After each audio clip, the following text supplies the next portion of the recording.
ഏകദേശം പറയുകയാണെങ്കിൽ ഒരു 5 to 6 kg വെയിറ്റ്, അതുകൂടാതെ ഒരു 9 to 12 ഇഞ്ച് 30 ഇഞ്ച് ഹൈറ്റ്. അതാണ് ബ്രീഡ് സ്റ്റാൻഡേർഡ് പറയുന്നത്. ഇവിടെ ഉള്ളതിൽ ഏറ്റവും അഡൽട്ട് ഡോഗ് 12 years ആയതാണ്. ലൈഫ് സ്പാൻ ഏകദേശം നമുക്ക് ഇപ്പോൾ നമ്മുടെ 12 years ഉണ്ട്, പക്ഷേ നമുക്ക് 10 ആ റേഞ്ചിലാണ് നോർമലി നമ്മൾ പല സ്ഥലത്തും കണ്ടേക്കുന്നത്. പിന്നെ ഇവരുടെ ഫുഡ് ഹാബിറ്റ് പറയുകയാണെങ്കിൽ നമ്മളിവിടെ നോർമലി 2 നേരം ഫീഡ് ചെയ്യണത്. ചിക്കൻ റൈസാണ് മെയിൻ ഫീഡ് ചെയ്യണത്. പിന്നെ നമ്മൾ ഷോ ഡോഗ്സിന് റോ ഫീഡ് ചെയ്യും, പിന്നെ ഡ്രൈ ഫുഡ് കൊടുക്കും. അതാണ് നോർമലി ചിക്കൻ റൈസ് കുക്ക് ചെയ്ത് ബിരിയാണി വരെ വെച്ച് കൊടുക്കണം നോർമലി ചെയ്യണത്. അല്ലാത്തവർക്കൊക്കെ സ്പെഷ്യൽ ഫുഡുകൾ വേറെ ഡിപ്പെൻഡ് അപ്പോൺ ഓരോരുത്തർക്ക്. പ്രഗ്നന്റ് ഡോഗിന് ഓരോന്ന്, ഷോ ഡോഗിന് ഓരോന്ന്, പപ്പീസിന് ഓരോന്ന്. ആ ഡിപ്പെൻഡ് അപ്പോണാണ്. ഈ ഒരു ഡോഗ് ഒഴിച്ച് ബാക്കിയെല്ലാം നമ്മുടെ ഓൺ ബ്രീഡിങ് ഡോഗ്സുകളാണ്. ഇവൾ ഓൾറെഡി ഇപ്പോൾ ചാമ്പ്യനായി.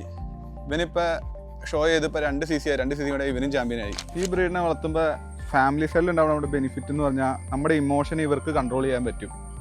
ഇവരുടെ ഈ എനർജി ലെവല്, നമ്മളൊരു ക്ഷീണിതനാണെങ്കിൽ പോലും ഇവർ വന്ന് നമ്മളോട് ഉണ്ടാക്കുന്ന ഒരു ഇംപ്രഷൻ നമ്മുടെ എനർജി കുറച്ചുകൂടെ ബൂസ്റ്റ് ചെയ്യാൻ വേണ്ടി സഹായിക്കും.